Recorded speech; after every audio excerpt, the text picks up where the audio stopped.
হ্যাঁ, এখনো সরকারিভাবে তৃতীয় রাউন্ডের রেজাল্ট ঘোষণা করেনি, কিন্তু অসমর্থিতভাবে আমরা যেটা পেয়েছি তৃতীয় রাউন্ডের শেষে মিতালি 24,200 ভোটে এগিয়ে গেছে।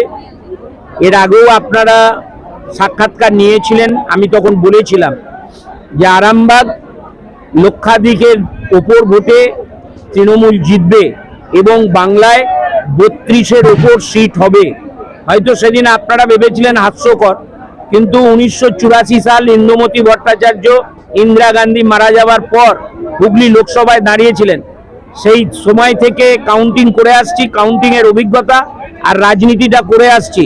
মানুষের মুখ চোখ এবারে বলে দিচ্ছিল শুধু জোড়াফুল আর মমতা আর অভিষেক। সেটা আপনারা সাংবাদিকরাও দেখতে পাননি।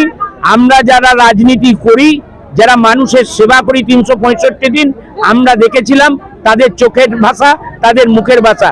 তাই বাংলায় আজ সবুজ ঝড়, তৃণমূল এগিয়ে আছে এবং আশা করছি সেদিন যেটা বলেছিলাম আমাদের সেনাপতি অভিষেক বন্দ্যোপাধ্যায়ও বলেছিল তার চেয়েও বেশি সিট পাবে তৃণমূল এখানে। আর এখানে মিতালি বাগও বিশাল মার্জিনে জিতবে।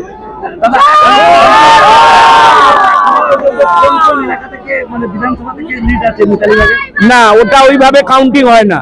কাউন্টিং হয় সব বিধানসভার 1 নম্বর বুথ থেকে।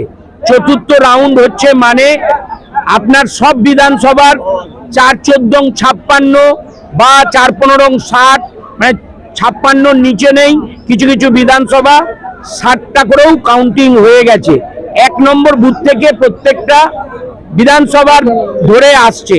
সুতরাং সব জায়গা থেকে